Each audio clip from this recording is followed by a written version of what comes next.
السلام عليكم ومرحبا بكم عندي في القناة.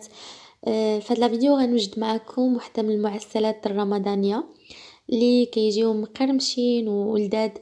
البليغات اللي انا شخصيا كيعجبوني.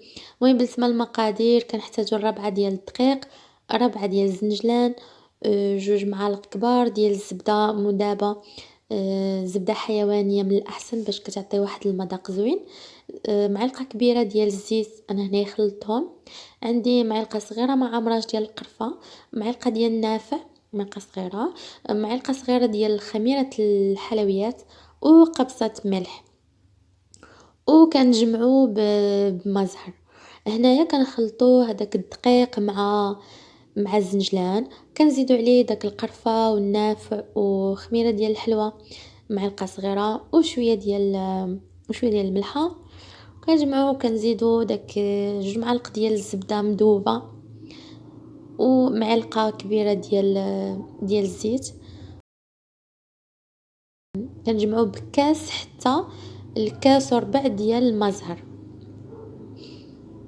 اللي كنكونو كندفيوه شويه باش كيسهل علينا داك الجمع ديال العجين باش ما نضطروش اننا نبقاو ندلكو فيها بزاف.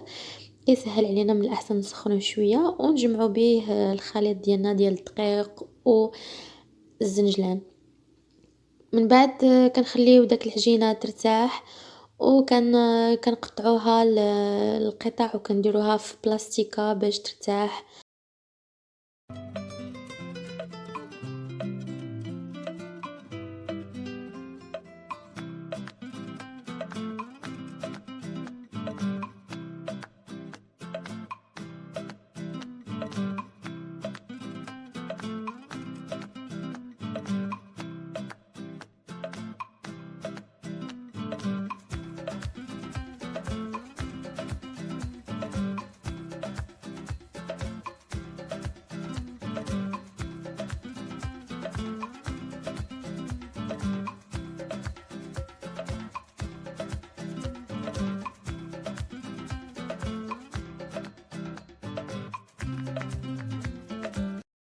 بعد ما خلينا العجينه ديال البليغه ترتاحت كنطلقوها بالمدلك، كنطلقوها مزيان.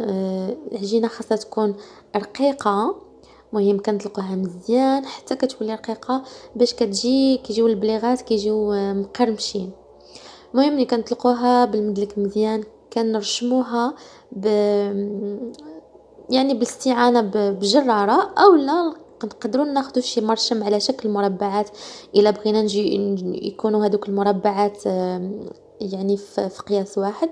انا هنا كندير كنستعن غير بالجراره، كنرشمهم على شكل مربعات ومن بعد كنبدا نشكل في البليغات ديالي. ديما كناخذوا واحد الطرف وكنلصقوه مع الطرف المقابل بواسطه الاصبع، ديما كنديروا واحد اصبع من الوسط وكنجمعوا الاطراف كنبركو بالصبع الكبير ديالنا باش كنثبتوها باش ما تحلش لينا في القلي.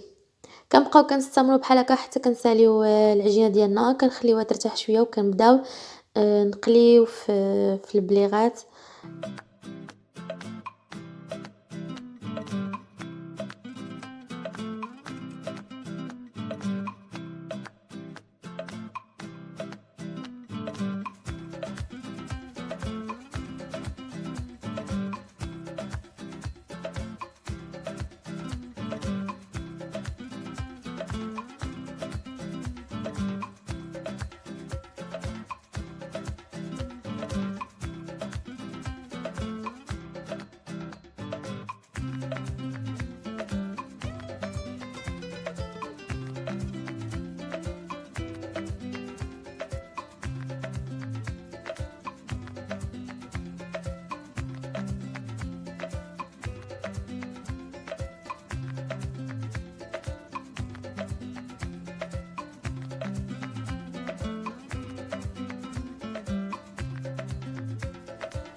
بعد ما سالينا من التشكال ديال البليغات كنبداو نقليو فيهم كنسخنوا الزيت مزيان. من بعد كنديروا دوك البليغات وكنقصوا في العافيه. كنطيبوا دوك البليغات ديالنا كنقليوهم في الزيت وكنصفيوهم من الزيت وكنديروهم في العسل اللي تكون بارده. هكذا كنكونوا وجدنا بليغات اللي كيجيو زوينين في المذاق وهشاش واقتصاديين. بالنسبه الا بغيتو كميه كبيره كتقدروا تطوبلوا المقادير باش يعطيوكم كميه اكبر.